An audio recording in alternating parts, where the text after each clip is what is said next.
I'm Amy Morgan, the feature writer for the Marriage Initiative, and I am just delighted today to introduce you to John McGee, the Senior Director of Resources at Watermark Community Church in Dallas. If you've ever heard of Reengage or Merge, John's the developer who created those highly regarded programs. In fact, more than 600 churches, some of you may be watching from them, currently offer Reengage to their communities. Since its official beginning in 2008, after a few years of piloting, at least 125,000 couples have completed the program. John continues to equip churches and leaders to support couples in every stage of marriage, including spearheading Watermark Church's Leader Conference, which brings together 3,200 leaders from around the country annually. John holds an MDiv from Dallas Theological Seminary. John, thanks so much for being here. Thanks, Amy. Thanks for having me. Oh, well, I know many of our marriage champions are familiar with Reengage and Merge and are excited to hear how you came to be the developer of those. And so tell me about that. Can you give us your story? Yeah, it's probably an unlikely one. I bet most people listening here had something in them initially that was drawn to the marriage space. They understood quickly how strategic it was and what a valuable use of time that it was. That's not my story, anything but, candidly. So, but I did want to, use my one short life to do something that mattered. But I really thought that would be church planting, going overseas, doing some type of mission work, or going back to the seminary and teaching in the seminary. So in my mind, those were the ways to kind of really maximize the one short life we had. And, I just wanted to, if I made it to 90, I wanted to be able to look back in my rocking chair and go, I gave it a good run. And then, thinking that the other side of eternity was long, this side was short. So finished seminary, and in 2002 came on staff at Watermark. And I thought I'd just kind of work here for a couple of years, help them with their small group ministry, learn a little bit more, and then go do one of those important things. And very, very quickly, we changed strategies on our small group ministry, and they asked me to be the marriage pastor. And so I was 28 years old. And to say that, Pam and I had been married. We'd been married 6 years, and we would have couples that would come to us that had been married literally longer than we'd been alive and ask us what we should do. It's like I have no idea, and I really didn't think initially, like that first few months, I didn't think I would stay here at this church, because that was just not a job that an opportunity that I had really thought much about. I didn't see the value in it, and so I was kind of, thinking a little bit in the back of my mind about an exit plan. But obviously I'm still here. And so what happened is pretty quickly, I think I understood just the incredible opportunity that marriage was. And so, as someone who thought about this side of eternity being short, the other side being long, and making sure that we, are faithful and make an impact here, I just realized quickly that you'd be really hard pressed to make an impact that would be greater than working with one couple who had kids. And so the thing that I was hoping to do with my life, it just fell in my lap, and I wasn't smart enough to seek it out. It just kind of fell in my lap. So that was 2002. And so we just kind of started. And, I tried to find a lot of people who were doing what I was doing. I didn't find a lot of them, and they were doing some very, everyone was trying, but it wasn't, there wasn't anything I could really go, I want to replicate that. So, and actually probably just, there's some people I didn't know now in hindsight. There's a lot of thoughtful people in the space, but we developed kind of a ministry strategy that we were going to prepare newlyweds, establish newlyweds, and enrich and restore all marriages. And we were going to do so with the purpose of making disciples. So in the church, that's what we feel like is the key thrust. Our mandate as a church is to make disciples. And so we just started trying to fill out each one of those 4 categories that I talked about. And we started first with a pre-married ministry, and that was a lot of fun. And then we started with a newlywed ministry, and then we started a ministry called Reengage that you mentioned earlier, which was a real gift to our church, our community, and now we share with other churches. And so it's been a lot of fun. Along the tail end of the story now is, as we were seeing some, really fun things happen here. Other churches asked if they could use our materials, and so we developed that area that you talked about just now, Watermark Resources. So I lead a team that we share our resources. We have conferences and things like that. Basically, just packaging up what we've learned, sharing mistakes we've made to save other churches from them, and just trying to encourage churches. So that's the arc of the story. It's an unlikely one, but it's one I'm really, really grateful for. Well, and I just love that. And I love that so many of our marriage champions watching right now probably have heard of Watermark and they've heard of Reengage, probably Merge too. So let's take a little peek behind the curtain of how that great curriculum came to be. I know you said that you're kind of looking around, hoping for something that had some meat in it, and you did reach out. And I know you mentioned some of the researchers, Dr. Stanley, Marriage Matters, Dr. Keller, and some of the people. So I love too that you took your brain and you kind of synthesized things, and then you tried them out. So let's talk a little bit about your process, because you didn't just throw something together. Reengage is really tested and proven. It is now. You might ask the people that were there initially if it felt thrown together. So that would be, if there's anybody listening that's on the front end of developing something, I would just say start simply and simply start, and then just get as much feedback and be as open, to feedback to your ideas being wrong, your assumptions being wrong, what you thought would be helpful to turn out to not be so. So Reengage launched kind of officially in 2008, but even before that, back in 2004, 2005, we were leading some classes and just kind of trying to, kind of synthesize language, find metaphors that worked and things like that. 2006, then we started. It was actually called Reengage, but we just ran. What we did was we ran some pilots, and I wanted to make sure that before we scaled anything, that it was actually helpful. That I had a seminary professor that said, "Hey, you want to be really careful when you help marriages because you could actually make things worse."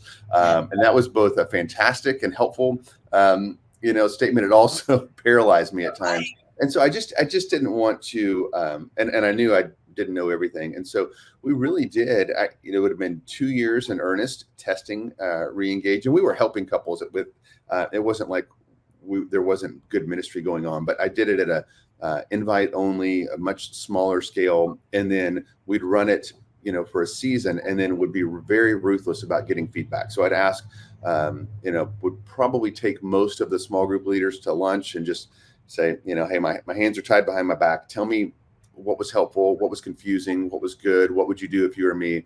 And I just listened. And so we did that, for 2 years, and then another 2 years even before that, realized that we had something that was helpful, and then kind of launched the first version of that in 2008. We had someone else come on staff and take it kind of from there. Wrote a version then in 2010, I believe. I rewrote the whole thing from going back from 2004. So taking those 6 years of learnings, and then we've continued just to, probably in 3-4 year increments, try to get as much feedback as possible and make revisions. And so that if I could give any word of encouragement to those who are developing things, I would just say, start simply start, and then just be ruthless about getting feedback. There'll be some things that you want to just anchor on, and you go, we're not changing those. But if you will just take notes every time someone interacts with your program, your material, and they tell you what was helpful, you want to log that. And then you also want to log what was confusing, or where people tend to be stuck, or if there's facilitators using your curriculum where they are unclear, or where they feel like they get bogged down, those kinds of things. So it's just not, there's a lot of content producers here, and I hold them in high regard. It is a tough work, but that you ask, how did it come to be? That's how it came to be. Well, and I love too that the magic of Reengage, I know we're doing it at my church, is that it actually is enrichment. And for couples, Right. It can bridge that gap and solve two needs, enrichment and for couples in distress. And I think that's a really unique ability to fill two slots. Could you talk a little bit, because I think part of it is because of its format. Can you talk a little bit about how that is able to happen? Yeah. Well, I think, one of the things we say is if you're a 1 and you want to get to a 2, if your marriage is a 1 and you want to get to a 2, or you're a 7 and you want to get to an 8, re-engage is a safe place to reconnect, reignite, or resurrect your marriage.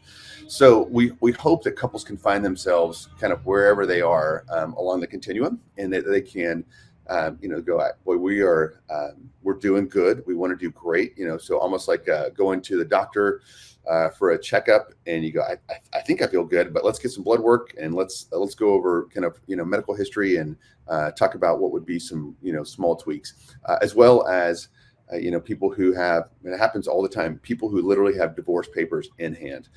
And so I think what we've learned is people need kind of the same thing, honestly, and that everybody is on a journey. And then if everyone in a room, in a small group room, there's a large group component and then a small group component. That's really where a lot of the work happens. A couple will go away, they'll do their homework, then they'll come back and share in a small group.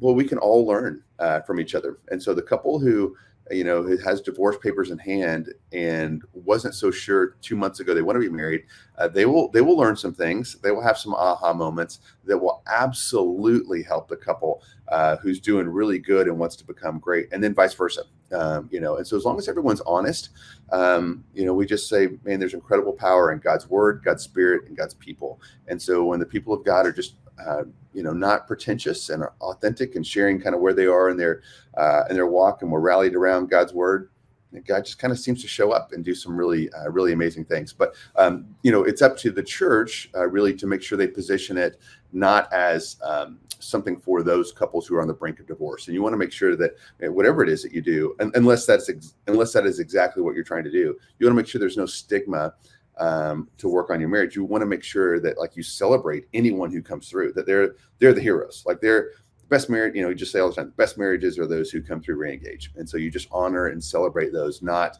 you never let it be the punchline of a joke. Boy, if you guys don't get your stuff together, you're going to have to go to re-engage. Don't ever, as a leader, don't ever let that sit. Correct it immediately and say, no, we honor those. They're the best marriages, the healthiest marriages we have in our church, in our community, whatever. Come to re-engage, or whatever it is that your thing is. Don't ever let it be a punchline, and don't unless. And then I actually think there's a space for couples who are highly, highly distressed. We're going to deal just with them. That's great if that's what you're trying to do. But otherwise, I think most of the time those couples can coexist really, really well. But it's going to have a lot to do with the way that you position it and the way that you celebrate it and talk about it. I know at our church they kicked it off with like a date night, and then then said this is the kickoff, and then encouraged couples from the date night. I think it was actually a dance. It was really cute.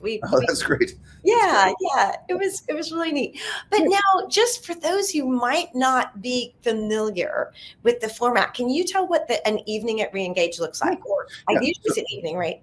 Yep. Most churches run in a semester model. So the curriculum is 14 weeks, and churches have some flexibility about kind of how they start and things like that. But a lot of churches will do kind of a kickoff, and then they will have, then they'll kind of block 14, 15 weeks. That might do a celebration at the end.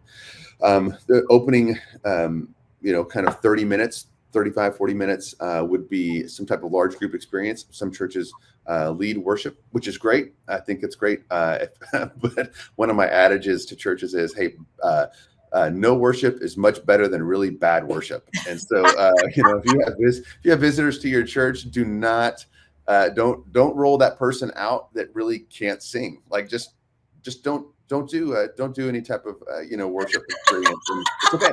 It's okay.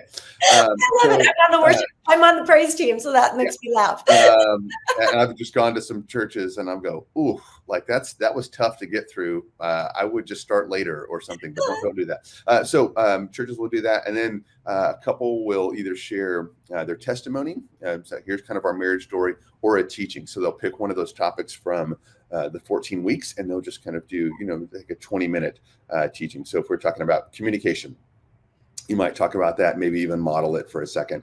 And then the next week, you might have someone come and share how they recovered from infidelity, or maybe they had a loss of a child, or maybe someone dealt with depression, and they just kind of can share their story. And so it really will give a lot of hope Those stories give a lot of hope to couples who aren't sure they can make it from here, and they can kind of believe.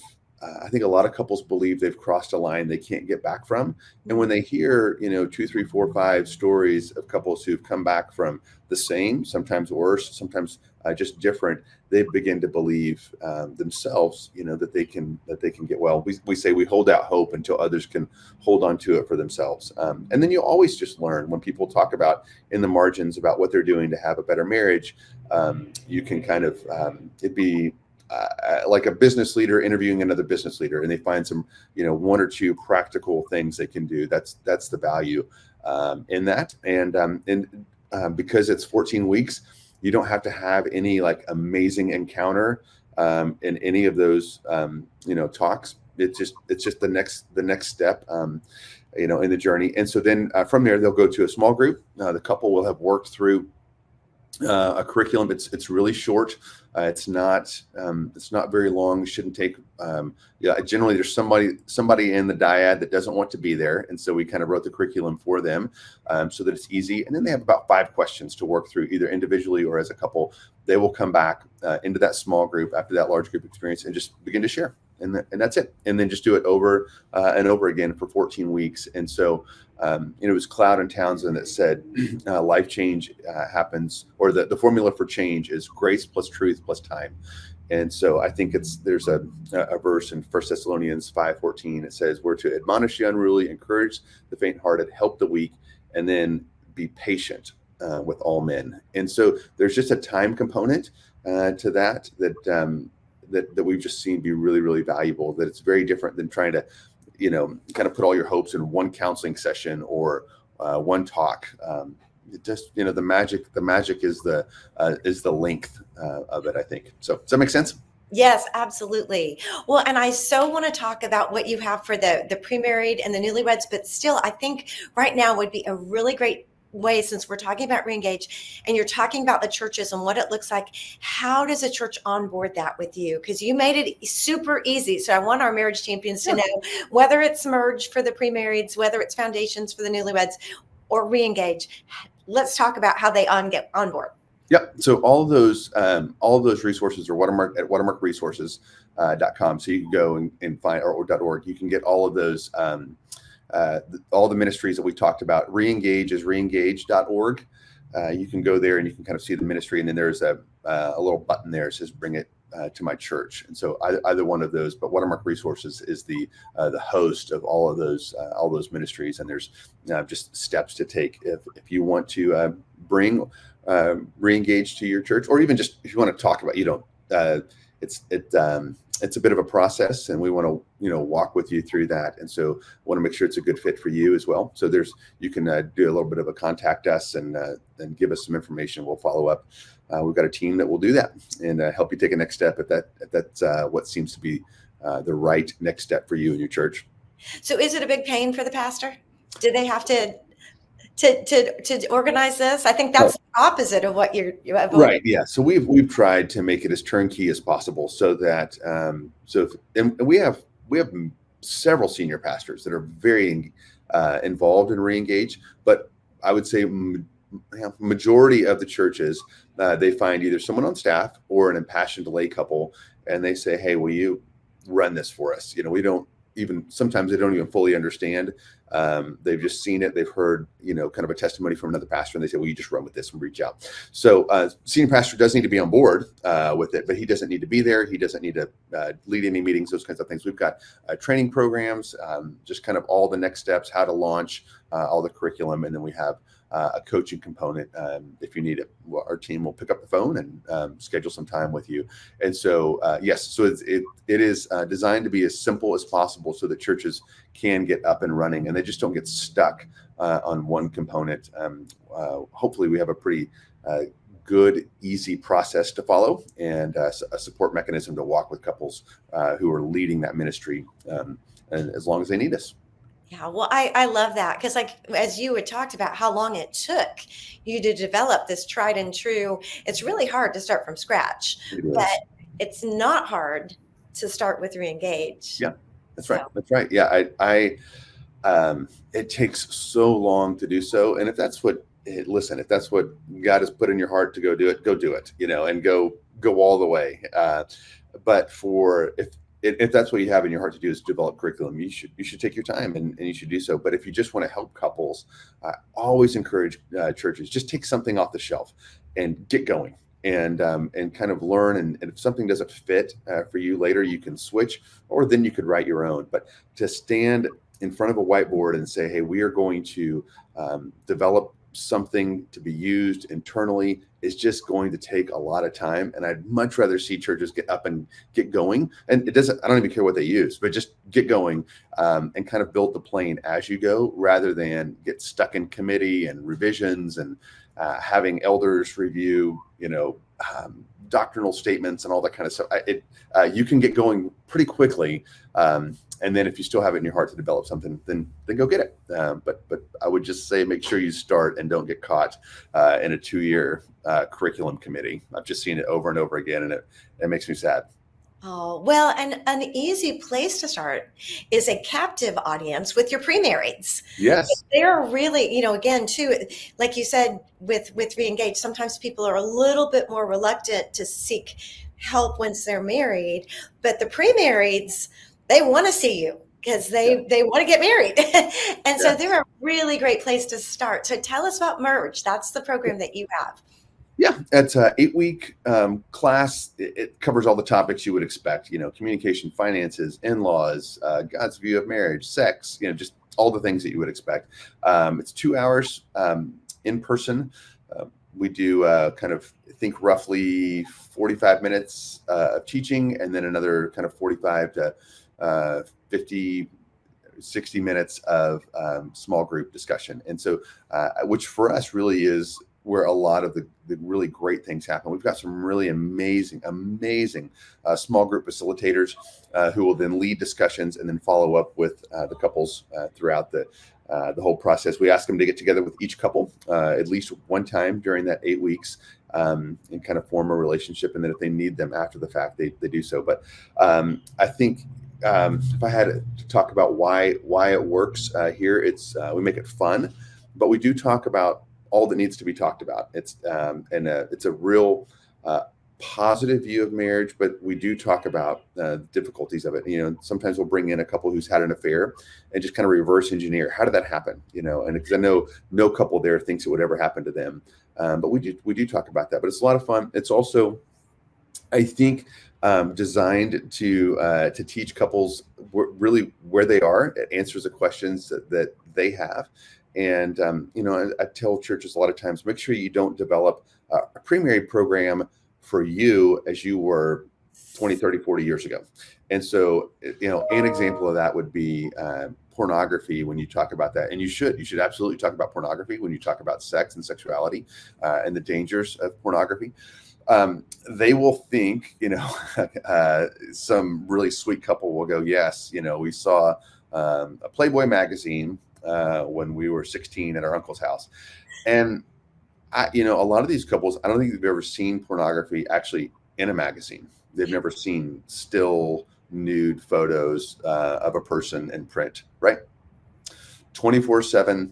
And it is dark, and it's violent, it's dangerous, and it's prevalent. And so, yeah, absolutely. And so when you go to talk about that, you need to have that in mind, not, when I was, 15, 16 at my uncle's house. Like it's just not that. So that would be an example, the way people view finances now. And, we just always would encourage people to see their finances as one. Boy, they come in going, this is mine, this is theirs. This is how we split up the bills. And so there's just things that are going on culturally. They're very skittish to commit. That's actually one of the ways you can, what's different about pre-married ministry now versus, for your grandparents is maybe the pastor said, you have to go through this class before I'll marry you. But they had already decided. Well, couples are so skittish now to get married. They almost want to run a gauntlet and see if they come out the other side. And if they do, then they'll kind of see that as a litmus test. Oh yeah, maybe we should get married. And so again, I would just use that to your advantage to go, hey, we will help you both prepare you and help you decide if you should take a next step. Like that's different thinking than it would have been, 30, 40 years ago. So but it's a lot of fun. It's one of the times that the outside community will come to the church if you have a really, really good program. It'll take time. But if word gets out and you have a good reputation, people will invite their friends, and then you can decide how far you want to push it. And I would stand in front of the congregation and say, hey, if once we got it good, I would stand in front of the congregation and say, anytime you get word of anybody getting married or preparing for marriage, send them there. Pay for them. Say, I'm not going to give you a dish that you're going to sell on eBay. I'm going to give you something much more valuable. And, and just tell the congregation, hey, this is our MO. This is what we do. Anytime we find out someone's getting married, we send them to Merge or whatever your pre-married program is. So, but it's an amazing opportunity. It truly is. Yeah. In fact, a friend of mine just yesterday, her son is engaged, and she was like, oh, and I was like, here, they don't live in my town. So it's like, okay, look up this and saying it's really important. You found at Watermark a need. You were doing great with Merge, and then you found that there was kind of a chasm there. Yes. You really identified a need. Let's talk about foundations. Yeah. This is a unique program, and I think it would be so beneficial for our marriage champions to hear about it. Yeah, it's something we backed into, but now that we're there, I think we would go, golly, this is one of the most strategic things you could possibly do. And it's also one of the easiest. So the catalyst was we were watching these couples come through Merge. They were really excited, got married, but they just weren't finding their friends at our church. And so they were leaving, I thought, man, I can fix that. We can, we'll just put them in right out of the gate. We'll just grab them and put a few of them, in a small group and give them an older, wiser mentor couple. And we'll give them some curriculum. And at some point, it kind of doesn't even matter what you do. It's just the value is in getting them together. So we did that. And that was I don't even know what year that would have been, maybe 2006 or so, and it really has become just kind of a core part of our church. And so when a couple gets married, we put them in a small group. We say 0 to 3 years. It's just arbitrary. We don't drop a gate at 3 years if you're new to the church, but we put them in a small group. Normally 4, sometimes 5 couples, a facilitating couple. We've got a curriculum that if they move through will last about 15 months. And then from there, they're free to decide, do they want to continue as a group or do they want to join other groups? But we have seen them to solve the problem I was trying to solve. We have seen couples stick. We also feel like there's something about Merge is fantastic, but you're not married yet. And so the first, year or two, as you're trying to work it all out, that's when, her cat jumps on his couch and then they have a fight and, or money gets tight or the in-laws are crazy. And that's when you can really help a couple.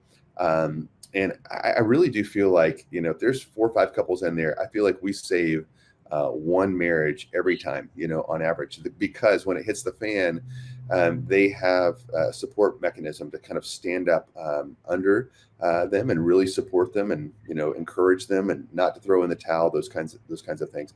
But for most churches, like they already have a small group structure. They've got a Sunday school structure, those types of things. And so you don't even need to start additional structures. You can just kind of carve off this one little niche. So they will be motivated. They've got more time than couples, in 2-3 years when they have kids.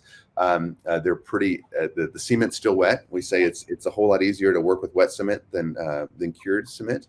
And you really are playing offense rather than defense. And so you do that over time. I shared this metaphor with you one time. We think about it as kind of planting an orchard, and you put these little saplings in there, and you really do. The first couple of years, you probably should tend to your orchard. You should make sure they're staked and they're disease free and they've got the nutrients and water and those kinds of things. But if a tree takes root, it doesn't take that much.